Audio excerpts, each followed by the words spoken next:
Group stage of BLAST just ended, and pretty much half the teams people expected to make it to playoffs are on a plane home.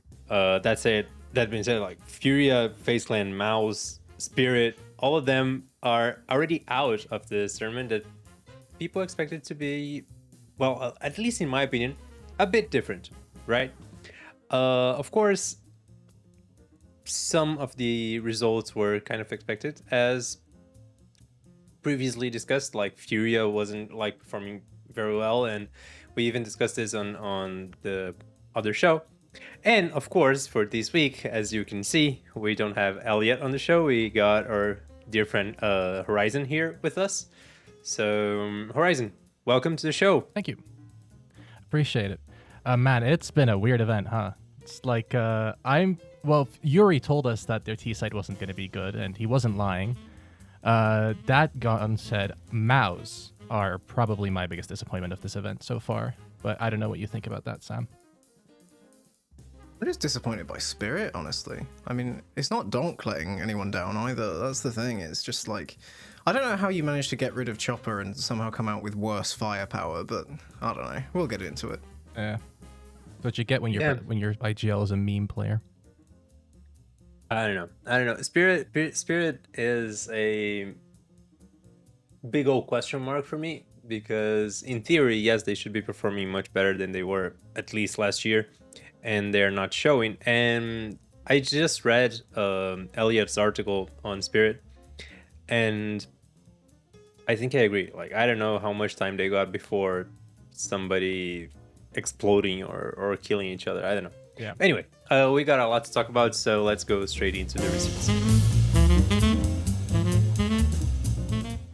Yeah, so for the receipts this time, some of you may know actually, because I've been speaking with a couple of you to sort of source some ideas for this. We've actually come up with our own rating system, and it's something that, you know, I've been in the lab cooking this for quite a bit now. And when I was thinking about what a good rating system should do, the first question I sort of had was like, how do we avoid just having this like monolith of, you know, 10 different things that are all measured and squished together with some weights that produce a number that you sort of can't reverse engineer unless you're literally like an HLTV data engineer, right?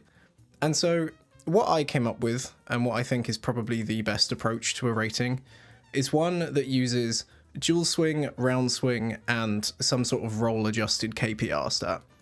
And I just want to point your attention to this first graph, because this is probably my favorite graph, maybe for now and forever. It basically is just dual swing on the y-axis, round swing on the x-axis. And what this essentially tells you is not just how many kills you're getting, it's not just the volume of kills, it also tries to eke out like the quality of the kills. So rather than just how many kills are you getting, it's more like how hard are those duels and how much do they matter? Are they actually increasing your round win probability? Are they decreasing it when you die? Like, whatever, right?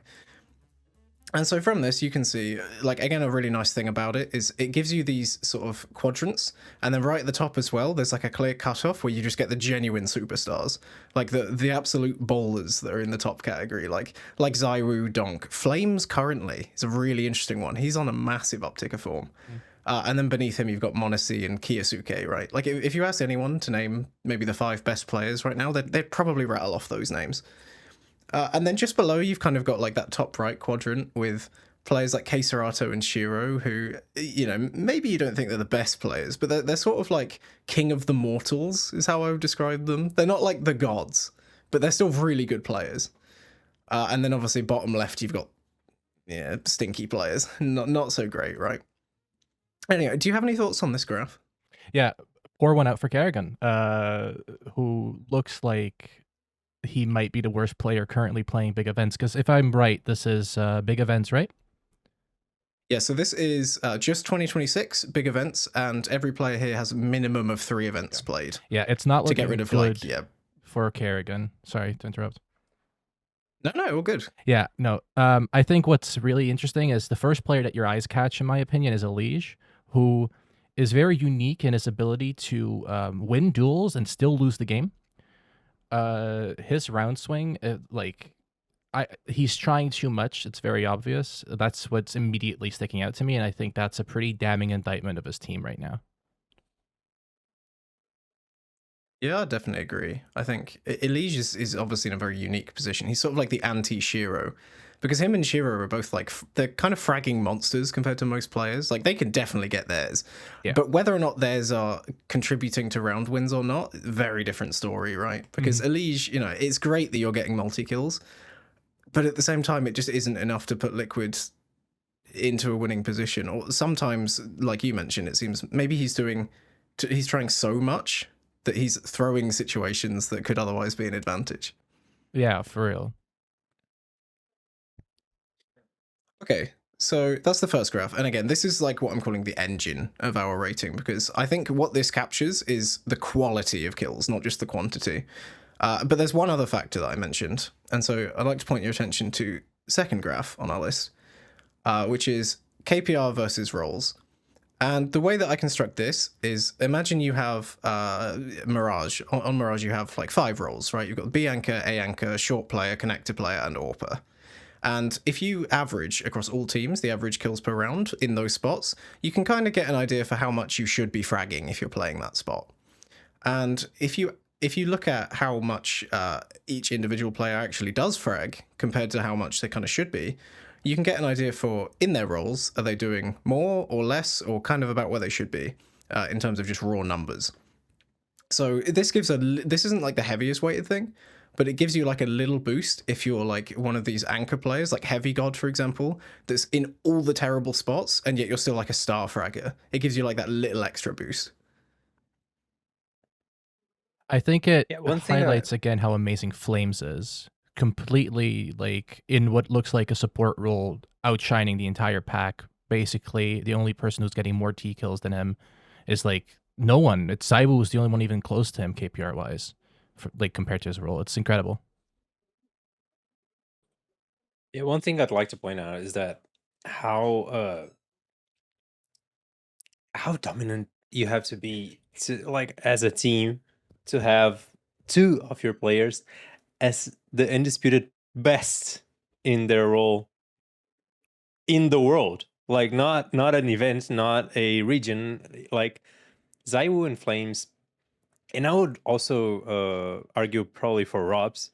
These are the best players in their roles in the world, undisputed. And at least right now, for sure. Now, yeah. Yes, at least right now. And also, that's something I wanted your opinion on, Horizon, because we had this discussion a few episodes ago. Do you think this kind of dominance from Vitality is good or bad for the scene as a whole? I think it's bad for the scene in terms of a lot of fans are going to like eventually kind of get tired of watching the same guy win. It's like in Formula One, Max Verstappen keeps winning, people get bored. In football, if Manchester City keeps winning, people get bored. That's just how it is. But I don't think that's necessarily Vitality's fault or the scene. Like it's the fault of the scene itself.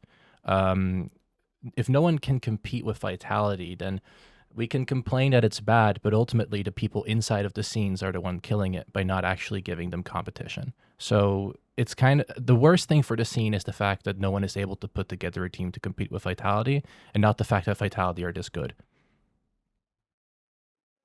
Also, one thing that I wanted to point out is that your interview with Vitality's coach mentioned that he was actually expecting more from Vitality. And like, what more do you want, sir? What else can Vitality give you that they haven't yet? And like the pressure, like, can you imagine in a different world, Vitality comes to Blast Slam and gets eliminated, like in group stage, or not group stage, but like the first playoff thing. I hate this format, by the way. Okay. I just don't like it. Yep. Yeah, me neither. But like they get eliminated in the first round. Like, can you imagine the kind of pressure that goes within the team because they are winning everything and somehow they are being expected even more from? I think that is something that he addressed in that interview, because I think he was specifically talking about expecting more from flameZ, to be fair. But like, I think what's important is that at the end of the interview, when I asked him about, is your goal still to beat Vitality's, to beat Astralis' win record, he specifically talks about how their goal day to day is to keep wanting to be the best and to keep wanting to improve. because that's the only way that you can approach Counter-Strike and stay dominant. Because if you go into an event and if you feel disappointed losing, then that means you have more to learn. And the fact that they are approaching every event as a learning opportunity and as a working opportunity is part of why they're so dominant. They're not coasting on the fact that they're the best team. They're trying to continue to get better. And that's, as is shown by flameZ, surge to being one of the best riflers in the world. Yeah, completely agree. Maybe just to pull it back to the rating stuff. I love the details. It's always fun. So obviously, what I've mentioned so far, we've got dual swing, we've got round swing, we've got this KPR roll adjustment, doing some small extra part. And what I was interested in is how closely does this actually correlate with HLTV's rating 3.0? And the answer is a lot. It basically measures the same thing, or at least like the underlying concept that both ratings are trying to measure. Like you can tell they're pointing in the same direction, if you know what I mean. There are some exceptions, like there are some very obvious exceptions. Like our rating does not like Elysian Apex in particular nearly as much as HLTV's, and it does prefer like Matisse and Frozen. So there are some players where like they in particular are like quite wild anomalies, but generally speaking, like you can kind of see the correlation's pretty strong. I'd love to know who is that poor guy by like on the end of the line by the left. Like it's Nitro, I think. Really? I think it's Nitro. Yeah, he's like he only played like 1 or 2 events, I can't remember, but he's beneath the threshold. But he's like the worst fragging player in all of Tier 1. Which is probably why he played 1 or 2 events. Possibly. But fair, yeah. I love Nitro. I don't want to say anything bad about Nitro, but yeah, his fragging days are a bit over. We love Nitro and who he used to be. Captain America, yeah, lives on in our hearts. So the more interesting part for me about this isn't necessarily what players are anomalies, but more why they're anomalies. And the thing for us is actually our rating is a lot less team dependent. So I looked at what correlates most heavily with HLTV's rating and with our rating, and the biggest difference, the things that correlate with HLTV's and not ours, are basically all like team result based. So CT win percentage, average number of CT rounds 1.5, like things like this, correlate actually reasonably highly with HLTV's rating. They can actually explain about 20% of the variance, which means that if you have a good player on like a dreadful team, like a bottom of the top 30 team, and a good player on like a top 5 team, that player on the better team is going to have about a 20% better HLTV rating, even if like most things about his playstyle are identical, because his team's winning more, so he's going to get like a little bit of a boost. And that's, you know, maybe that's partly by design. Obviously we're angling for different things here, but including things like KAST and whatever else kind of contributes towards that. Whereas our rating, because it's just based on your performance individually and like the types of fights you're taking and how important those fights are, is a lot less dependent on team results. So whether you like that or dislike that, I think that's definitely a personal preference thing. But it's definitely interesting to note that if you're good in our rating, it's because you did it yourself, not necessarily just because you're on a better team. I think that's important context to add to HLTV rating, because it's sometimes very easy to look at the top 20 teams and then sort by rating at HLTV top 20, and then go and you compare these like lower tier players and you go, oh, who can fit? And if you keep in mind that you should maybe adjust a little bit for less successful teams, you're probably going to be able to use even HLTV stats better. So that's very interesting that is what correlates. Yeah, this might be a hot take, and we even discussed this a bit on Discord, but I agree with the thing about like you get a boost to your rating if your team is winning, because like you, at least in my opinion, I might be wrong here, and please push back if you think so, but at least in my opinion, you will never be the best player in the world if you're not into a top 5 team in the world. Like that's just not gonna happen. So if you are winning as a team, of course, you will eventually face against the best players in the world. And if you can keep pushing and keep getting good results, then you might be considered among these elite players. if you're playing like in a, I don't know, top 30 team, like I don't know, Sinners, for example, I think they're top 40 something right now. And if you're like constantly getting, I don't know, 50, 60 kills a game and like demolishing everyone, but then you get like in a bracket against, I don't know, FURIA or Astralis or Vitality or Spirit or whatever, like these top 10 teams, and you get smushed into a pulp, then what's the point, you know? I think, in my opinion at least, the team things matter because it kind of, what's the word I'm looking for? It balances out these outliers, you know? If your team is winning, that's a hint that you're probably performing better than you should. I think that's why it's Yeah. important to keep in mind that it exists, but not necessarily that's a bad idea that it exists. Because if you can just make sure that you're aware of it, and you can keep that in mind when you're looking at stats and crafting your own internal narratives, then it's fine. But if you're trying to compare a player from a team like Foot, who has a star but doesn't win that many games at big events, it might look worse if you're trying to compare someone on that team who's doing well in his role than someone who's on a team that's winning that might be doing a little worse, but because of his team's success, his stats are going to be bigger. But if you're aware of that, it's better for comparison. I think Foot's actually a brilliant example there because Krebeni, their IGL, is actually like the highest dual swing IGL, or like hard support as we're calling them, in tier 1. And like I think that's correct. You know, like his HLTV rating might not be the best. I think he's only on like a 1.03 or something. But if you actually watch like the way he plays and the positions he's in and the fights he wins, like he's incredible, even if he's not, as you mentioned, like on one of these better teams. Yeah. I think there is definitely a discussion to be had about how much your team's success should be weighing into this. In my opinion, and obviously this is kind of my rating system, so it's going to have a lot of my opinion in it. A good rating system should tell you how good the player is individually. And I don't think it should like completely do away with team success, but I think the way that we've implemented it, with round swing being sort of the how important are your kills, deaths, you know, flashbangs, utility usage, how important are all these things to increasing or decreasing your team's chance of winning, not regardless of whether your team actually does win, right? Because in theory you could do everything that you could in a round. You could have a really great round and then your teammates could like throw a 4v1, and is that your fault? Like, no, not really. I don't think you should be penalized for that.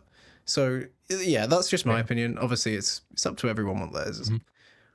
But to sort of wrap this topic up, we've got, for the first time, our own top 20. Wow. Which I'd love to get you guys' thoughts on this. We've decided to do it like 0 to 100. We didn't want to go with like the classic 1 to 5 or anchor it around 1 like HLTV does. We wanted to make it a bit unique, maybe more like FIFA card ratings or something.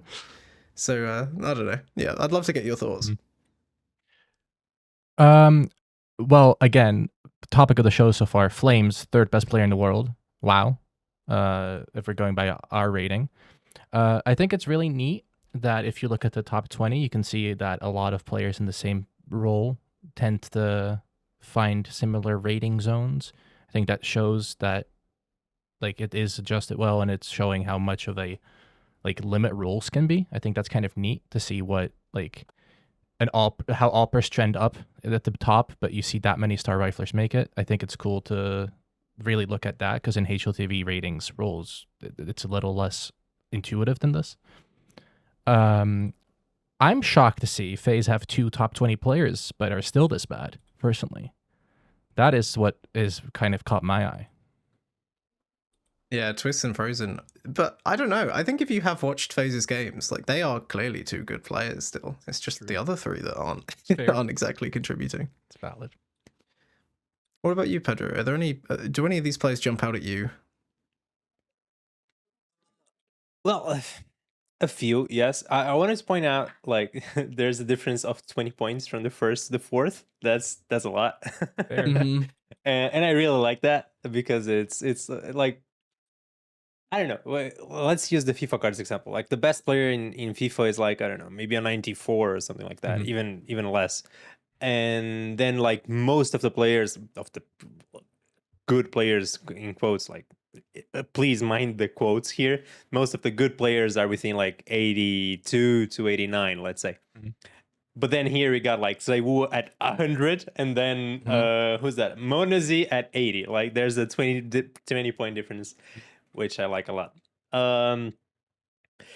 One thing that like jumps when I take a look at this is Astralis. They got Styre at 66. Yeah. And that's like what 1, 2, 3, 4, 5, 6, 7, 8, 9th best player in the world. That's a big number for Styre, in my opinion. Like, or rather, a small number. He's among the top 10, right? And I don't know, like, it kind of, I don't want to say it fails the eye test because he's clearly a good player. But then you have like Rops beneath, right? I don't know. Like, I think Rops should be way above. Like, yeah, but do you see where his teammates are? There's only so many kills on the server, right? Yeah. But that's the thing. That's the thing. Like, I think I agree completely. One thing to factor in is this is only the last like couple of events, and Rops has been on a downswing. If you were to do this for like all of 2025 or something, yeah, Rops is like 4th or something, like for sure. But right now, flameZ is he's doing too much, you know, for Rops to be a superstar as well. Yeah. No, listen, I agree 100%. I'm not saying that I don't like this rating or I don't like the system. I do. It's just it's kind of shocker in my opinion. And also, like, Yekinder is not here, for example, and I know Yekinder has not been performing well this past few events, and that's probably why he's not in this top 20. But I'd like to see maybe in another show, like a compounding effect of this rating in the last few good events. Like let's just say, like, back to the major S tier events, what are the ratings? But yeah, like I really like how different the system is. And also we got like Nico with 66 and then Frozen with 62. That's just a 6 point difference. And I like how the points manifest themselves within this kind of what's the word I'm looking for? It's kind of system, right? And again, to be complete, I'm completely on the same page as Horizon here, because it's funny to see how the star riflers are among like the middle ground, and then there are a few Alpers at the top. I like a lot. I like that a lot. And just one more thing before I promise I'll shut up is Donk. We have discussed multiple times here that I think he's probably one of the best player in the world. Not one of. I think he's the best like player to ever touch a mouse, and he is a whole 10 points behind ZywOo. Yeah, and that's a lot. I don't know. That's a lot, but anyway. Yeah, no, it's a very good point. That donk ZywOo disparity specifically actually comes from the two different sides, because donk is far and away the best CT dual swing player in the world. Like, there's actually quite a gap between him and ZywOo, but that same gap exists, but even bigger on T side for ZywOo. So that's what gives him like the edge here. I say the edge; it's like a whole 10 points. But yeah, it's a 10. Yeah. This does lend itself quite well to like the very, very, very good players tend to get boosted a bit, and like there are a lot of sort of 70 to 40 players, if you know what I mean. Like a lot of players that are just kind of all right. But to be fair, I do think the game is kind of like that.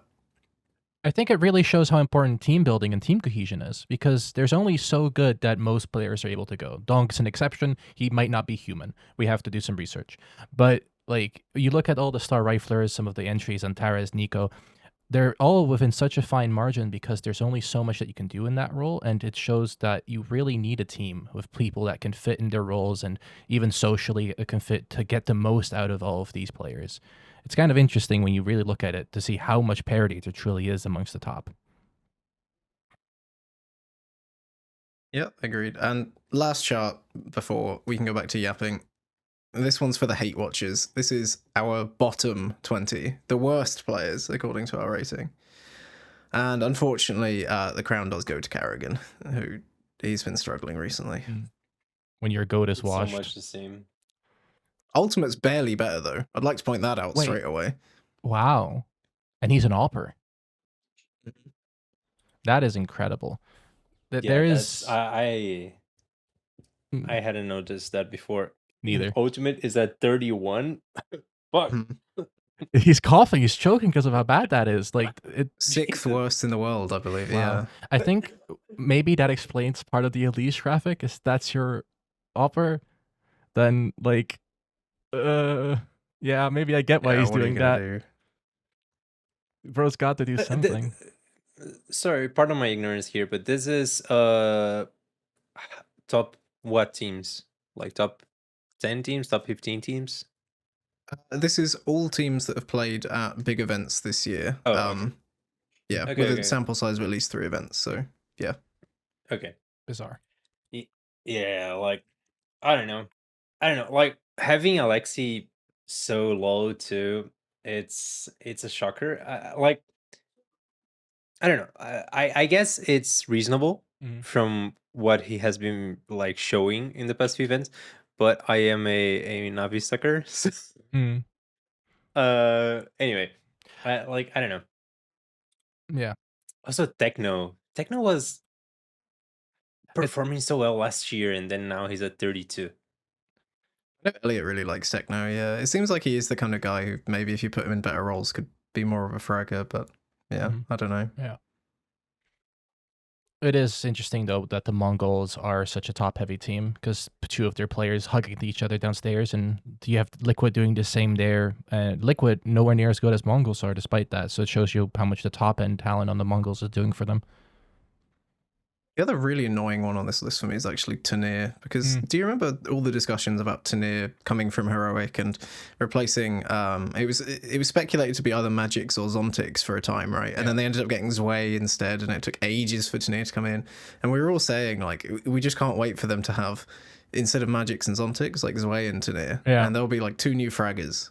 And now he's just like the worst player on the team, like close to Magix. I don't know, man. The difference between his HLTV rating on Heroic and his HLTV rating on Spirit so far is a whole 0.2.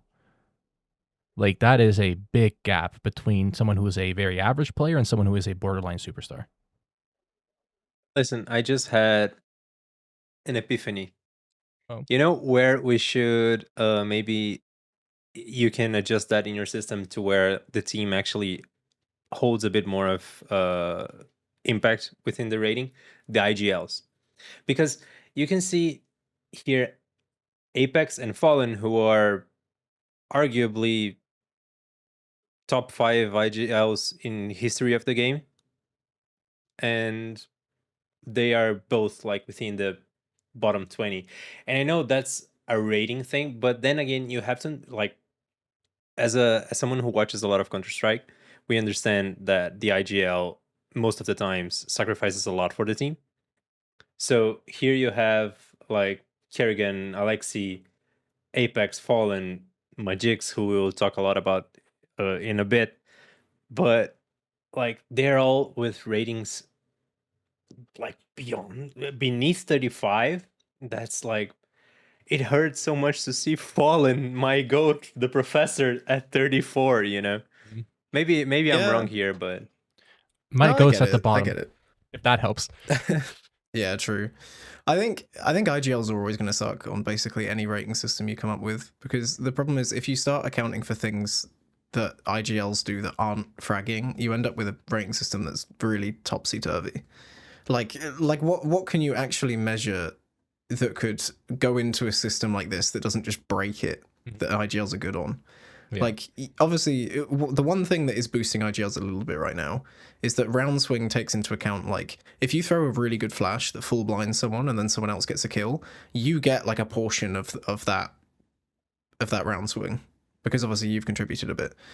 And at the same time, we have that KPR per roll adjustment thing, which, if you look at, like, near the very top, Hunter, I'm sure a bunch of people are going to be looking at that and thinking, Hunter's actually a pretty good fragging IGL. Why is he so low down? And the reason is because, in terms of his resources, he's like the most selfish IGL on the planet. Like, him and Blitz are 2 that take up so much room. And the fact that he isn't, like, fragging commensurate to that means that, like, our rating doesn't like him, you know? my eye test doesn't like him either, so that would check out. Yeah. It's if you look at G2, it checks out. Like, it's not been going well. I just want to see something before we jump into like the other topics. Is that we had, yeah, Matis and Heavy God are within 1 point, right? They're both at 66 points, and they're like above Makazi and like 2 points away from Nico. I don't know what's happening to this G2, man. I'd love to see them do good again, but I They've think got fraggers. They've also got the most selfish IGL. Like, it's really a structural that's the thing. issue. Like, something doesn't click there, and now they got MOUZ, who is clearly a very sacrificial player, and he's willing to play lots of this like not great positions, and either Got way rid of they're MOUZ, you mean? You mean nerds? Yeah. yeah, I'm sorry, I good. got confused there, but like they got rid of MOUZ, who was willing to play a lot of the sacrificial positions, and they got Nerds, who is on the other spectrum, like he on the other end of the spectrum. He's more of a proactive star. I don't want to say star player, but you know what I mean. Yeah. And, He is, absolutely, yeah. like, something is not clicking, and like at this point I just think, as you just said, is a structural problem, right? And I don't know, like something has to change, and I don't know if it's the players. I think it's like the mindset. Yeah. I think to me what's really interesting, and I don't have this graph prepared, but I just know it from memory, G2, in terms of like, because our rating is capturing individual contributions, right? G2 is one of the teams that has the highest disparity between their average like player rating and how much they actually win. Like they actually are a stacked roster. Them and like Falcons are the two highest for this like disparity, where they've got like unbelievable players, but they just can't seem to contribute into wins somehow. And to me, it's like they both just clearly seem to be missing good supportive elements. Yeah. Like whether it's a coaching thing or whether it's like an IGL that's willing to sacrifice a bit more. Like I think they kind of have the same issue, right? And they're trying to plug the holes with more star players, but like I don't think that is the problem. No. It's, you can only throw so much talent at a problem before you need someone who's willing to like engineer a solution. And with someone like Hunter, whose system seems to be set up on like hyping himself up more than anything, you're not allowing your players to take the space that they can take and make the plays that they can make because there's so much other stuff going on. I think for G2, they seem weirdly set on this Hunter era. Maybe it's because it's impossible to replace him right now. I don't know if there's any good IGLs available. But there is a very obvious deficiency in the fact that if you just replaced Hunter with a supportive element, like you just said, there's a team there that's almost immediately ready to like make semifinals. And the fact that they're not replacing him is to me baffling. You know who I think Ian Shush from NIP. Yeah, why not? Go on. No, I like, you know who I think would be a good replacement for Hunter in that position right now. I'm just checking to see if I'm not mistaken. Just give me one single unit of a second. Right. I think Lonks would be a good replacement, right? Mm. His no, not Lonks. Sorry, I forgot the name of the guy from Foot. Yes, Krabeni. Yeah, I was literally He would also be a good replacement. Yeah, He's a bowler. Jesus. By the way, guys, I am on 2 hours of sleep here, so that's why I'm. We've got you. But yeah, Krabeni would be such a good replacement because he is the complete opposite of what Hunter is doing right now, right? And he is performing well with the Foot team, who is like, I don't want to say a bad team. Of course, they're not a bad team, but like they are way beneath G2 in terms of firepower. And like, can you imagine what he could do? But at the same time, like, I think there's a lot of like, he's 20 years old, right? So there is something about experience that also takes some I don't know. something there. I think he deserves a better team, He though. I'm does. fully with you on that. I think he's one for the future for sure. I was thinking Well, actually future is now. more Falcons than G2 because he fits the Nico mold. He's from a former Yugoslavian country, and he so that is immediately a tick on the Nico list. That is one of his requirements. Also That's the Hunter. only reason I can imagine why they still haven't kicked what's his face before I forget his name. Kixen. Thank you, Kixen. Like that's the only reason he's still. He's even got kick in the name. Yeah, literally. Like, come on, He's just man. Nico's mate, and that is his job on the team, and that's a bit of a tongue-in-cheek comment, but it is part of why he's there. So like, get someone else who can sort of fuck with that culture and put him in. You know. Yeah, I don't know. Falcons is a bit weird to me. But anyway, let's go into the second part of this show because we, as usual, spend way more time than I had scheduled for this. But anyway, let's go into what happened at Rotterdam. All right, so the group things. First, again, I hate this format, but anyway, Blast just happened, and we had a lot of teams eliminated in the first round that we didn't expect. In my opinion, the biggest outlier here is probably going to be Spirit and MOUZ.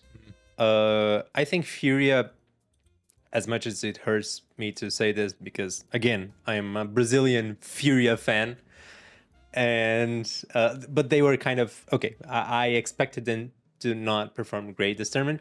I think they are going to prepare a lot for Rio, of course, because it's home grounds and stuff, and I will be there. But I think that like they are. I don't want to say this was kind of a training grounds because I think the climate in FURIA doesn't allow for these kinds of things right now, but they are going to prepare a lot for Rio, so I kind of expected them to not do great now. Yeah. But MOUZ and Spirit was weird to me.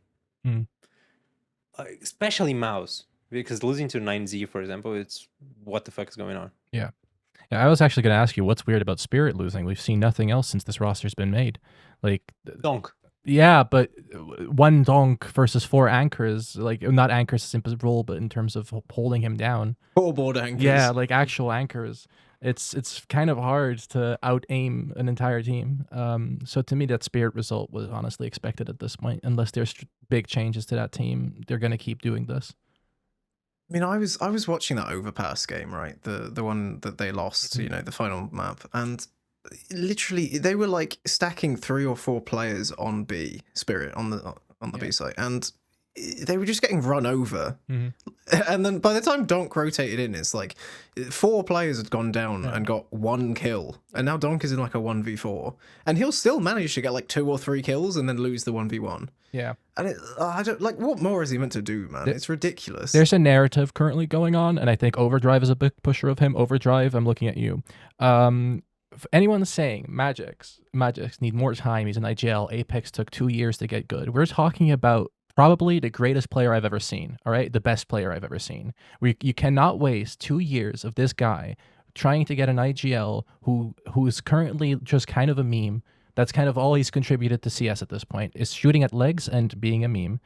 So you can't waste Donk's like valuable time on this team, or all Spirit is doing is asking him to get bought by someone who has a bigger book than them. And that's not a lot of teams, but someone is going to get Donk if they can't get this together. So don't give him 2 years to become a decent IGL.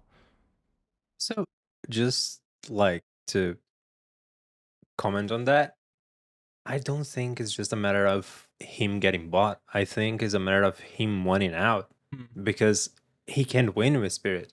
And that's proven. Like the last time, what's the last tournament Spirit won? Was it the major 2 years ago? I think I don't even remember. That's the Blast thing. Bounty, I think. Anyway, like I can't even remember. That's a big one. Yeah. Like and like Donk seems to be, at least from his like Telegram messages and how he shows himself in interviews and stuff like that, he seems to be this hungry, needs to win player, And how long does Spirit have until he just says like, guys, like I don't want anything to do with this? Because it's a thing of frustration, right? He's a young guy. He's what, 19 now or 20?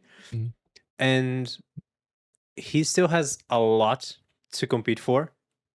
And I think from the bottom of my heart, if he gets a good team, he will be the best player to ever play CS. But he can't be the best player to ever play CS if he doesn't win anything, you know? And Spirit doesn't seem to be working. Like, he is improving his English. He is trying to do all of this kinds of stuff. Like, how long does Spirit has to hip donk until he says, like, yeah, I'm going to, I don't know, like Vitality or something like that, just to win Falcons. some trophies, even Falcons. Yeah. I do don't think know. that even if, imagine like Donk got Thanos snapped out of existence tomorrow, he would still probably go down as like the top 4 best players to ever touch the game, like, with just his 2 years prior. He has That's 10 how good MVPs. a player we're talking about. He has 10 MVPs. Yeah, already. like he's disgustingly good. So, yeah. It's Which ridiculous. just makes it even more horrifying that he's being held back like this. One thing I haven't heard anyone mention yet either is that, like, a lot of people when they were replacing Chopper, probably me included actually, said that in teams like Spirit, the IGL doesn't really have to be like a full IGL. They're just sort of like a proxy for the coach's vision. If this is Halli's vision, I'm very curious how that reflects on Halli. Because there's only so long of this where you can say, like, look, you were happy to instill Magix as an IGL because you thought that, you know, maybe he's like a slightly better fragger and maybe he'd listen to you a bit more. If this is him listening to you a bit more, then maybe it's actually Halli that's not contributing as much as he should be. Honestly, that's a good point, especially because we know that Magix is basically just like Donk's emotional support animal. So maybe it is a part of that's Halli's like vision of the team, and he thinks he can guide him through someone like that. That is a good point. Maybe we need to look at what he's doing. Sorry, I cut you off guard. It's true, isn't it? I mean, it is kind of true. Yeah. That just caught me off guard. I'm sorry. Did you see them together at the HLTV Awards? Like, yeah. It is kind of like that. But I agree. Like, that's the thing. I am 100% with you because I don't know. I was just so in Brazil, there's this big like talk about how important are actually the coaches, right? And this is a big thing that's being like, you know, it's mainstream right now, and every big influencer in Brazil is talking about. And I was listening to Gaule's stream yesterday, and for those who don't know, you probably should. Gaules is the biggest CS influencer in Brazil, and doesn't matter, right? But they were talking about like how important, like how much does the coach influences the actual game, and some, of course, do more than others, right? You can think about I don't know, Blade. Blade is a big example of something that worked and has worked for a long time, or maybe right now we can maybe argue with that, but he has gone down in history as probably one of the biggest coaches. Then you got like Zonic, who is very like, he's a very good manager. That's what he's been known for. But then like you got Halli, and you think about Halli. Have you guys seen like what's the name of that Netflix thing? Military General. No, the series where the bank heist, the Spanish series. Casa de Papel? I forgot the name. Money Heist. Yes. Yeah. La Casa de Papel. I think of the professor. Like Halli is that character, you know? I've never seen it. At the same time, those who have seen it will understand what I'm talking about. But like Halli wants to be inside a game so much, and at the same time is not working, right? It's clearly not working because Spirit has not been performing. So what needs to change? Is it a matter of vision? Is it a matter of Halli needs to understand that something in his vision is not working and needs to change? Or is it just a matter of firepower, which I don't think it is? I think with coaches don't change their vision that easily. Coaches are often... Not without a strong IGL. Yeah. If karrigan sits down with you and tells you, hey, this is what I think is wrong with your vision, I'm sure that he can compromise. But a lot of coaches are where they are because they have a strong vision and a strong passion to get that idea through. If they're that type of coach. Some coaches are just therapists, right? So in terms of that, it kind of has to be a removal. But I'm kind of curious if Sam agrees with that. Yeah, I think the problem for me is that like Magix is basically a placeholder for Halli's vision, as everyone sort of commented. If you look at like the other Russian teams that are doing really well, like PARIVISION, for example, there's like a dynamic between Jame and Dastan where they do not agree like all the time. They actually argue and have different views about the game a lot. Yeah. And I've heard from multiple sources now that like it's not all as cum de la or whatever as people think from the outside. They are willing to go at it over their different visions of the game. And what ends up being produced as a result of that is you sort of get like the best of both when you have a strong IGL and coach. And you kind of see the same with Blade and Alexi B now, right? Like I know a lot of people are Alexi B haters. For me, I still think he's a great IGL. And I think one of the reasons this Na'Vi is doing so well is because Alexi B is actually also an IGL. And so you put like a great IGL, great coach together, you end up getting a good system. I think that's my biggest criticism of karrigan in his past has always been he's usually had a yes man coach who is more of a team manager than he is a coach. And I think at times that has led to a lack of pushback to his teams and can lead to a little bit of stagnancy. And that's why usually it requires a major player movement before karrigan changes something in a lot of situations. Like not movement, not in terms of someone going away from the team necessarily, but more like something has to come from the players. And that's something an IGL with a good coach would have more input in from the coach's side. We pretended that money didn't exist and that anyone can just sign anyone. The move that I would love to see if I was Spirit is I would rather them just get rid of Magix, get rid of Tanir, bring in Jame, have him rifle IGL, and then have him bring whoever his favorite player from PARIVISION is. Like whoever you think would fill that remaining spot, just go for it, whether it's like Zello or whatever.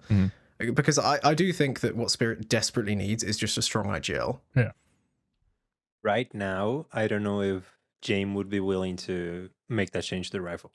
Maybe 5 months ago, where he actually said that in an interview, he would be.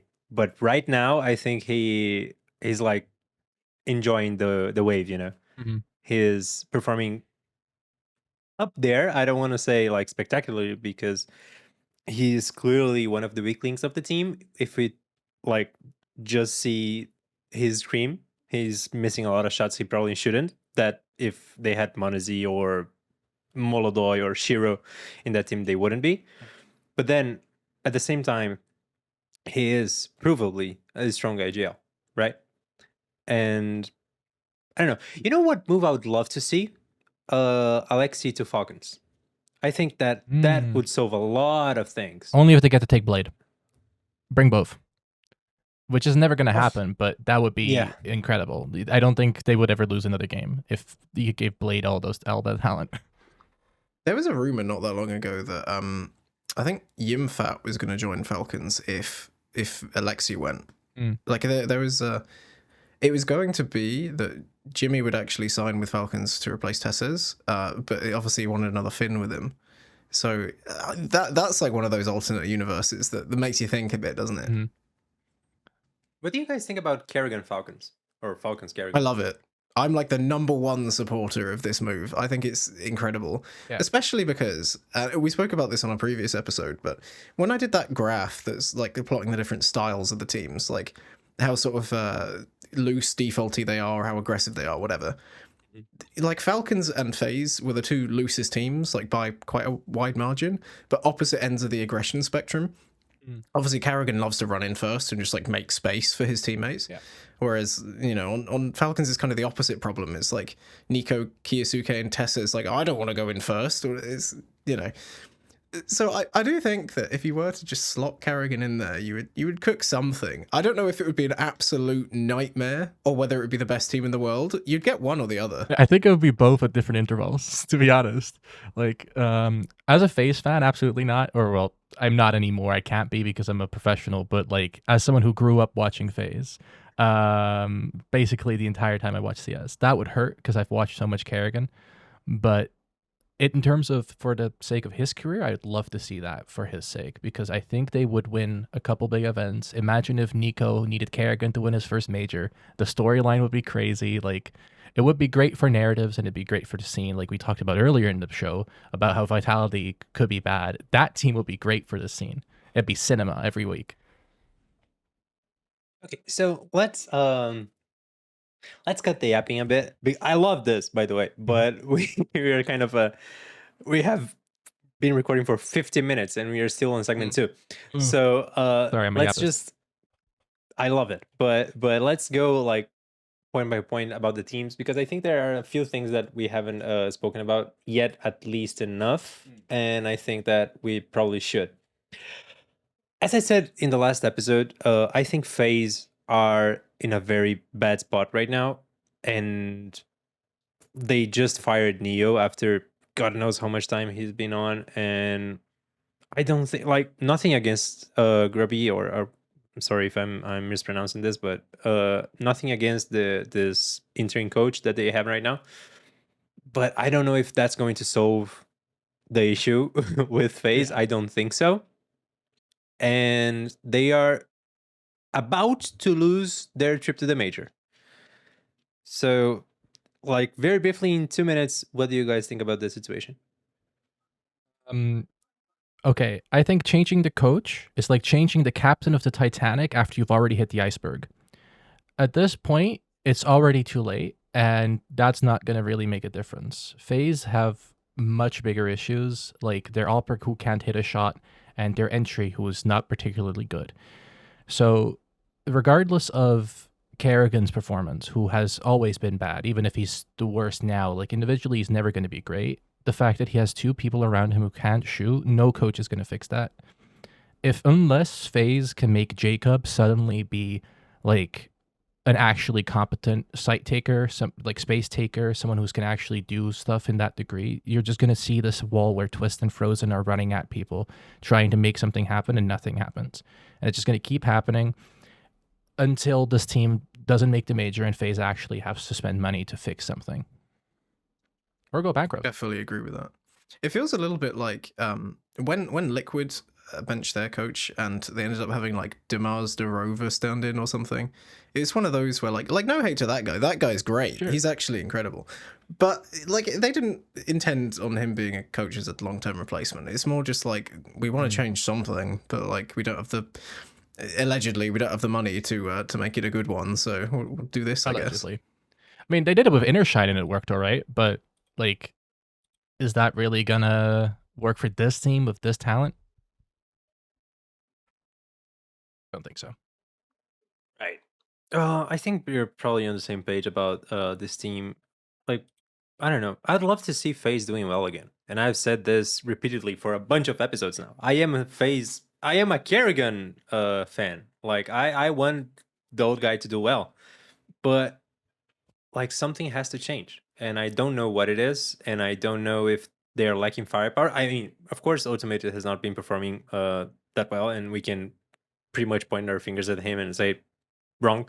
But at the same time, like, if you just like in another universe, you just change Ultimate for MOUZ, do you think that team wins? Or Brokey? Same player. To be fair, it doesn't matter at this point. Like, but yeah, no, I think you're right. I think there is a question to be said about the actual structure of FaZe, because like it's gone so far south now that it's hard to tell even if the changes that would have worked a year ago like even would fix things now.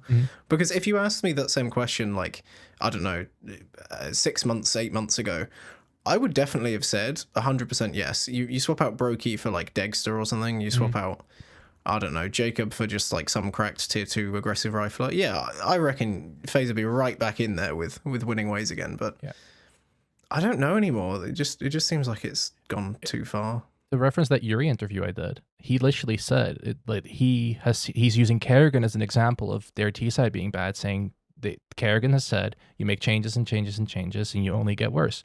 And that there's a reason he's quoting him, and there's a reason that that's something karrigan has said. Because it's an issue FaZe have. They can change everything, but it's not going to get better.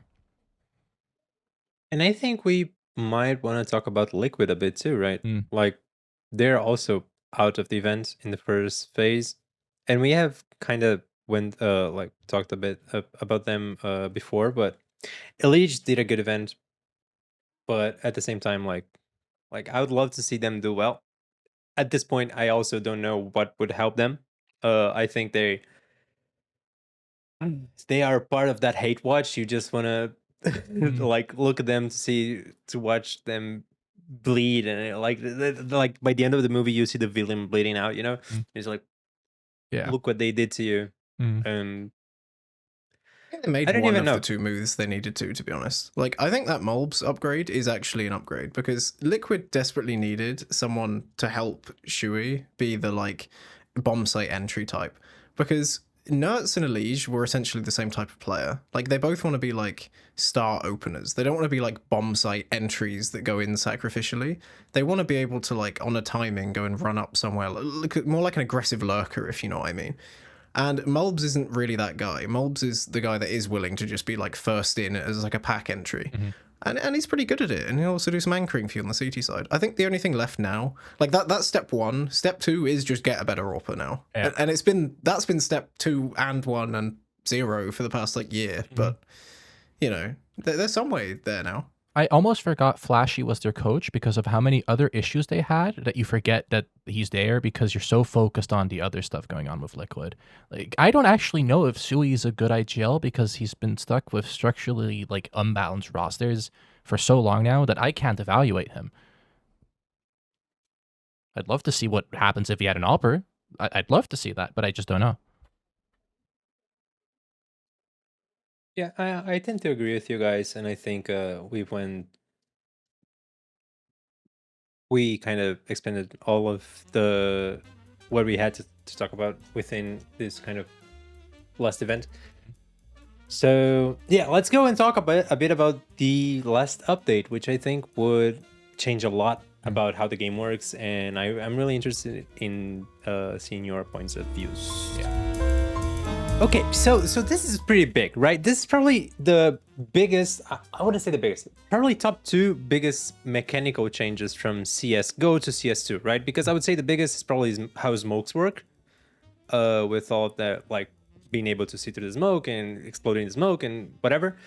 But now you have this kind of more MIL-SIM game, if you want to take a look at it through that angle, right? If you have 19 bullets in your magazine and you reload, then you lose 19 bullets. And most of the, let's say, star weapons now have fewer bullets, right? From a competitive point of view, what the fuck is going on? Florshers. Yeah, I can take it. I don't think it's that interesting, to be honest. Like, Damn it, that was my thing. Granted, it's one of the biggest mechanical changes, but that's because there haven't really been many mechanical changes that need to happen, I guess. And for me, at least, like, when I've been playing games, Face It Pugs, whatever, like, I'm not a pro level, whatever, but, you know, I'm at least playing as real humans. And it doesn't really seem to make any difference whatsoever, because I'm not the type of person that's like unloading my mag into a smoke for the hell of it, like every 10 minutes. So I remember, I think maybe B-Trams did one of those graphics where it's like, which pros will this actually affect? And number 1 was like Stare or something. And if you go and watch one of Stare's games, like even him, it won't really affect him very much at all, because most pros, again, aren't really in the business of like wasting ammo. I think Launders once had a quote about ROPS that I absolutely love, and I've always tried to like incorporate this into my own like aim training and whatever. When you watch ROPS play, it's like he's charged by the bullet, and that's like a great mentality to have. And a lot of pros are like this. They'll try and like kill other players in like maybe 3-4 bullets, and they're not really COD reloading much. No. So for pro play, I don't think it's really that relevant. Yeah. Maybe for AWPers it's a little bit relevant, but even then, like. I don't know. The biggest change is for like bottom 50% noobs, basically, the casuals playing the game. Yeah. If your AWPer is missing that many shots, his name is Ultimate and Brokey, and then you have bigger issues. So, like, honestly, if that's nerfing you as an AWPer, you were not a good AWPer to begin with. Speaking of bottom 50% noobs, yeah. Exactly. That's what prompted me, you know. All that is joking aside, my original reaction was pretty negative. I really didn't like it that much. I just thought it wasn't necessary, really. Now that I've played it, my opinion is kind of Sam's. I honestly don't notice much difference to my gameplay. The only map where I'm spamming smokes routinely is Inferno. And this is something I did say to Sam actually in private, is if you wanted to fix smoke spam, you should just replace Inferno. Because that is the main issue like when you're watching pro games, that's the game map where you're looking at someone staring at a gray screen.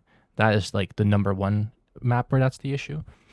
In terms of the actual gameplay, yeah, this is going to impact your average Gold Nova who's spraying and praying more than it's going to impact the top level. CS2 was a game about headshots anyway, so really it doesn't change much. Wow, I didn't expect that reaction from you guys, to be completely honest. Like, okay, I am probably the worst CS player, not just in this call, but in our server, right? But when I first read that that piece of news, that patch, I thought, okay, this changes everything, because from what I've been seeing about CS, like there's a lot of smoke spams going on right now.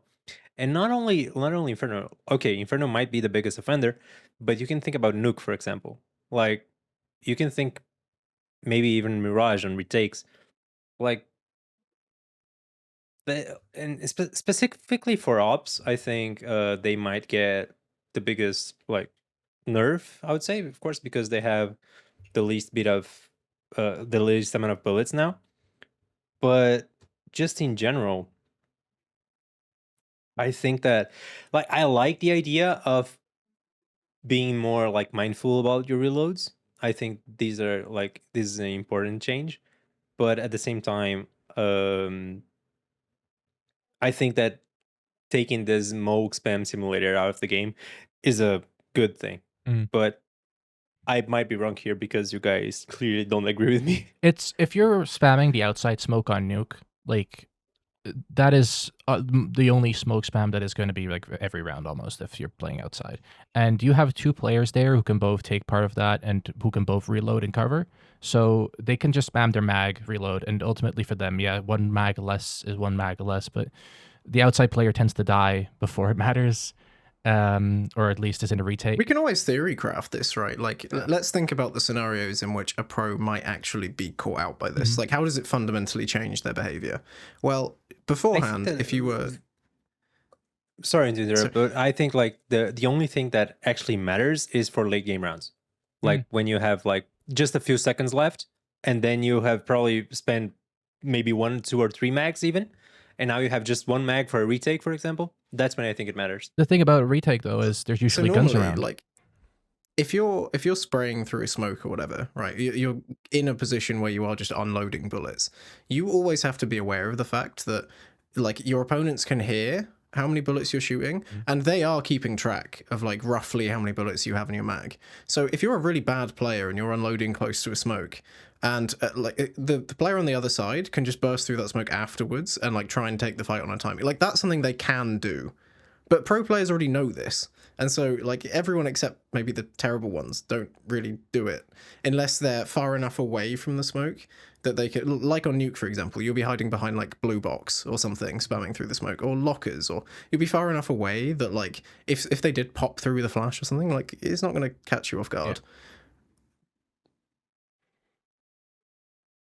That's kind of the thing. It's in any situation where you could get caught out mid round, you're already trying to position yourself where it shouldn't matter. I think what it will encourage is that more pros will feel empowered to spam the entire mag as opposed to like just doing maybe the first half of an M41S thingy. Maybe they'll try to cover themselves a little, but it's going to be pretty minor, especially compared to the emotional reaction you have when you read that patch note. The CS player in you goes, they changed my game, and it feels big. Makes but sense. Once you're playing, honestly, it doesn't really impact you that much.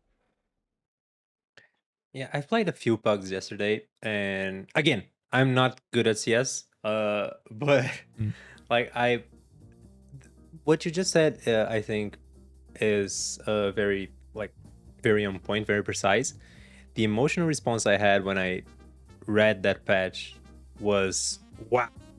And then when I played yesterday, it was okay. Yeah. And I don't know, maybe like you are probably right on this one, and I'm maybe exaggerating a bit, but I don't know. Like I saw a few reactions from pros, maybe on Twitter or something like that, and they were a bit more emphatic about it. But now that you guys made me a more intelligent human being. We have a media day tomorrow. They might be right, to be fair. Go on. We've only had like a week or so to process this information. We haven't seen it play out in like a pro tournament or anything. So there's every chance that the pros know way more about this than we do, because we're just speculating based on like our priors. But yeah, I don't know. I guess we'll have to wait and see how it plays out. But I don't think it will be that exciting. Let's say it like this. I have media day tomorrow. I'll still be asking pros about it. Like I'll ask them, you've played a group stage on the update now. How has it like impacted the game? I'm curious to see what they have to say. Okay, so buy and sell, we already know how this works. I think I have some pretty good statements today. So let's see how you guys do. Again, I am only giving my general opinion. I am not buying or selling anything because I am not pussy just like that. First statement is Vitality wins Blast Slam. Oh yeah. Or Blast Open, sorry. Blast Slam is Dota. Again, 2 hours of sleep. I mean, if they play Dota, they'd win that as well. Yeah. No, I'm buying, and I'd bet my house on it, honestly. It's, yeah, I think that this was just to ease you guys into the segment because, yeah, I think that's probably the easiest one of the day. Vitality, I mean, it doesn't even need to rationalize anything. It's just Vitality. We're in one of the few periods in time where like you would genuinely take Vitality over the field like every time. It must be like, I don't actually know the betting odds on this, but it must be like 60-70% that Vitality win. Makaze, no one believes in you. What are you prepared to do about it? Yeah. Well, okay. So second statement is, and this hits really close to my heart. So FURIA bounces back to win IEM Rio on home soil. Yeah. Sell. After hearing what Yuri had to say about their T side and after watching it in action again, sell. The other thing is, I can't remember who did this. I think it was Harry a while ago, but someone did an analysis of like whether or not the whole crowd buff is actually a thing. And for some teams it is, but for the majority of teams they actually get worse. And Brazilian teams were one of the biggest ones who, when they are actually playing in front of their home crowd, they tend to choke more than they actually get like better in terms of their results. I mean, it means and so like much. I remember the Rio Major most recently, where like everyone wanted FURIA to win. It would be such a hype story for them, you know. Everyone's on the FURIA train. All the fans were there. It was their time, and like they crashed out in like the quarters or something in like the most miserable fashion ever. Yeah. And I don't know, like it was heartbreaking, you know. But I find it hard to imagine a world where that doesn't happen again. I have to agree. I'm sorry, Pedro. I think you guys are wrong. Do you think? I hope I'm wrong. Like I really hope I'm wrong. I want to see FURIA be good again. But you know why I think you guys are wrong? Not because I am a rational person, but because I believe in narratives. It would just be, we already know that Fallen is on the later stage of his career and he's probably not going to be playing next year, right? So it's just this thing of, you know, the fighter leaving his gloves on the ring after the fight. You know, I think that it would be the perfect ending of his career to win something big in Brazil. I don't know if FURIA has what it takes to win another major, not with this specific roster and not with Vitality doing what they're doing. But I think they can win a next year event. Maybe that's the Rio Major or Rio, IEM Rio, sorry. And that will be there. So if they win, it will be just the most magical night of my life, you know? Yeah. It's kind of crazy if you think about it, that like Falcons, FURIA, Spirit, like if Vitality don't exist, they probably all have like a couple S tier events each. It may be a major or two, you know what I mean? Yeah. It's wild, isn't it? Yeah. I don't know. Like I think I have said this before, and I don't like, you just said that in the beginning of the episode, right? I don't like when I already know who's going to win before the event starts. Yeah. So it's bad for FURIA. I'm not saying I'm not saying that I would like Vitality to be worse. I'd like everyone to be better. Yeah. 100%. Anyway. So you guys have bought one and sold one. Okay. So FaZe makes it to the major. IEM Cologne major. Okay, I'm gonna buy, and I'm buying because I have a conspiracy that people are gonna like the powers that be. I'm not mentioning anyone are gonna do their best to make sure they make it because FaZe is actually very useful to have as a brand. If you look at the most watched games in CS history, it's Russian organizations and FaZe Clan. They're incredibly good for CS. So I think they're gonna make it, and I think it's gonna be a little bit of like the whole scene knows that they're kind of part of this FaZe Clan push secretly. So I'm buying.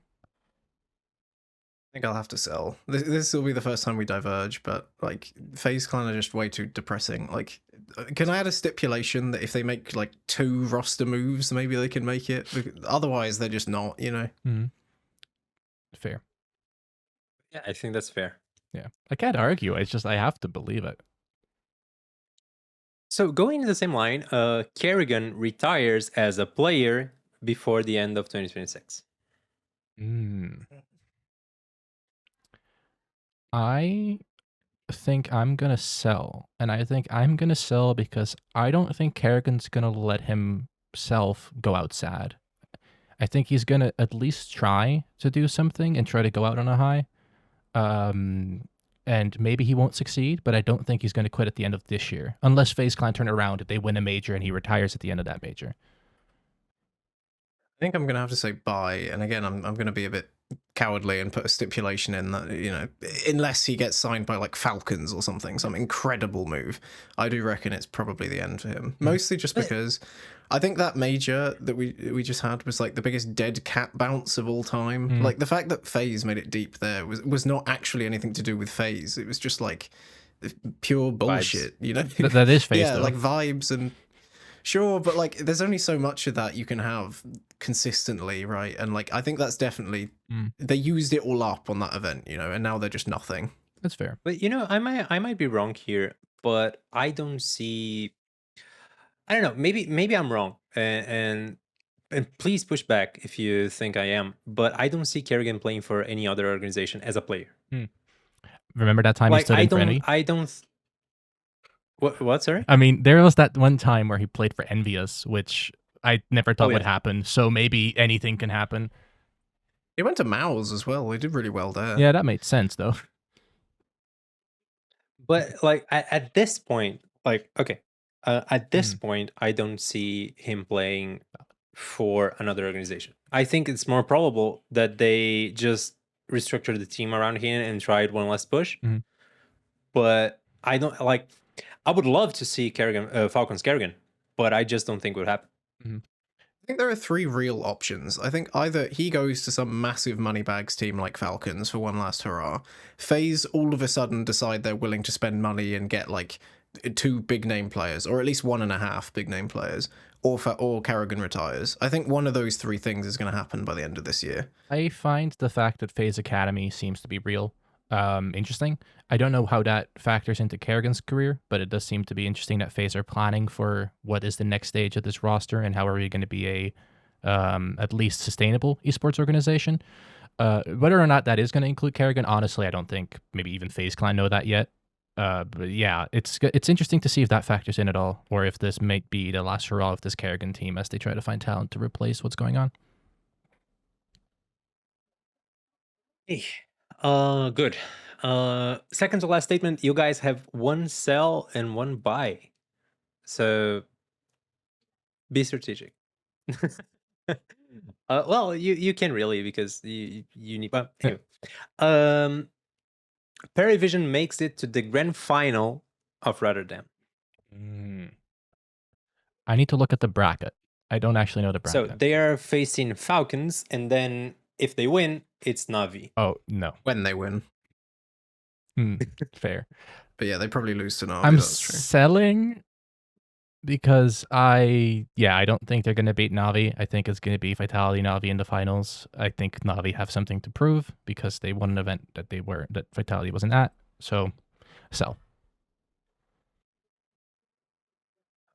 I think I have to sell as well. Mostly just because like I do think they get past Falcons. Like honestly, if I had to place money on that, I'd definitely be on the PARIVISION winning side. Mostly just because Falcons in playoffs for whatever reason, like we saw how many superstars they have, but as soon as you put them in a playoffs, they all just turn into ghost of insert event name here, if you know what I mean. Yeah. Like Kiyosuke and Nico especially. Like I don't know, you just can't rely on them for anything, and. I just don't think they're making it to the grand final though. Like that Na'Vi are on form right now, I think. Even though they only played like Aurora and some sort of slightly lower level teams in that event they won. Like Mikaze still looks red hot, and you've sort of seen an uptick from almost everyone except Ema. Like Ema's the only problem child still on Na'Vi for me. That I think as one of those players that's clearly set up to be like a star rifler, it's a bit weird to me that he's, I don't know, maybe not fragging as well as he should be. You see this often I'm selling. with people who stay on one roster for a while. There comes a point where they just kind of start being a little bit of an imitation of themselves. They're playing, they're like flanderized almost. And I think Ema is in that phase where he needs to change the scenery just to get to being himself again. Okay, great. So now you guys both have to buy, and I would love to see your rationale on this, because Spirit will apparently finish 2026 as a top 3 team in the world. Oh, I can absolutely rationalize that. I would buy that actually, yeah. They make any changes and get any good like structure or talent around Donk, and it's fine. Look, here's the thing with Spirit. They haven't gotten rid of Chopper and those guys. They're still just on the bench, right? They can, if they decide Magic sucks and Tanir sucks, they can just bench Tanir, bench Magic, bring Chopper back, bring in some other CIS aggressive rifle or something to replace Tanir, and you're cooking with gas again. I think like they have options, they have pivots. I think the only issue with that is I don't even know if Chopper still plays CS. From what you see from him in public now, is I genuinely think he's not playing any Counter-Strike right now. That's very fair. I think he just got like really sad after getting benched. He's just like, I'll never touch CS again. Maybe. I honestly don't even know if it's that much or if it's just purely like, I don't know, man, I just made money and I'm chilling now. Let me just do some. I honestly I couldn't tell you. He did stream some other games for a while, so maybe I'll have to analyze those streams. Yeah, I'm not sure. I don't really follow like personal lives outside of CS very much. I kind of just pay attention to what they're doing in the server, like as much as I can help it. But like at least from them being possible to pull him back in, like I don't know. I think I like that Spirit have more money and more options than like maybe a lot of the other teams, except maybe Falcons. I don't know. There's a major not that far away. I think that if this Spirit team isn't very different after that major, I'll be shocked. I'll do a raid and eat a cigarette. Donk and Shiro is still very, very good as well. Like, I feel like you can't sleep on that fact. Again, go back to the graphs we had earlier on in this episode. Like, top right, Shiro's Donk and Shiro. That graph actually, when I saw it for the first time, made me slightly just have to reconsider. I'm not that big of a Shiro fan just because he's not great to look at as a player. But you can't deny facts. Though. You can't deny facts. He is a positive player on your team.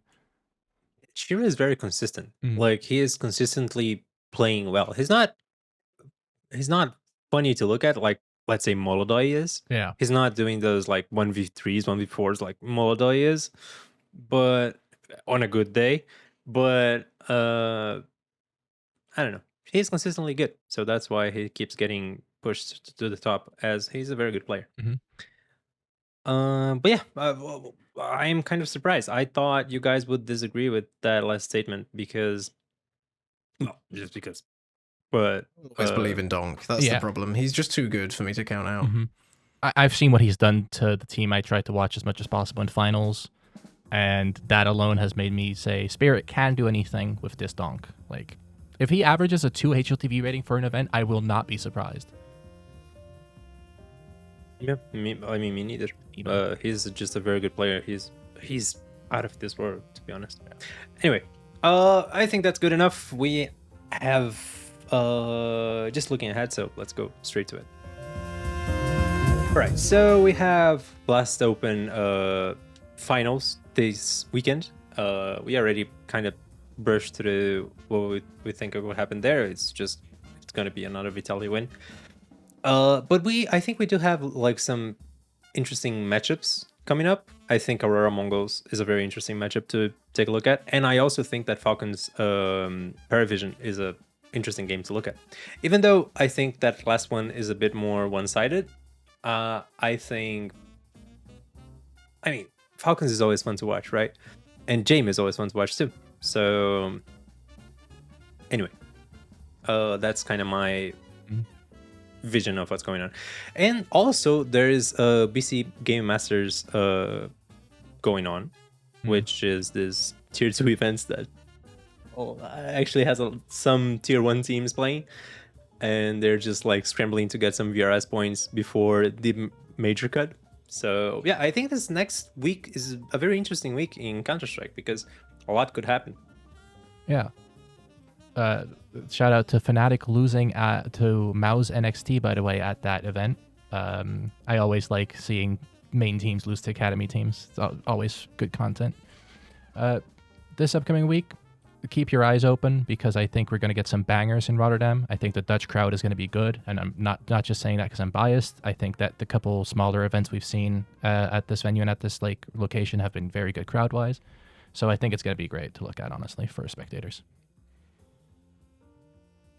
Yeah, I mean, I think I agree. It's going to be another tournament of Vitality slaps everyone at the end. But, you know, at the same time, like, I do like that Falcons actually made it to the playoffs this time. Like, I don't know, you're rolling the dice at least that maybe they do something.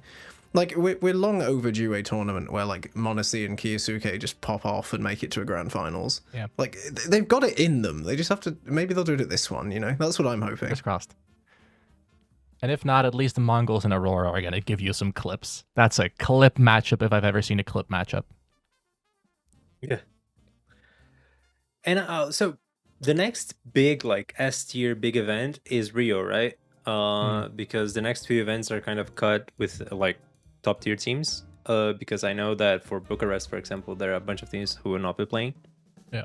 So, yeah, I think that like, my biggest issue here right now, or at least what I would take a look at, is that the major cut is coming really soon. Yeah. Maybe some people even say it would be the first week of April.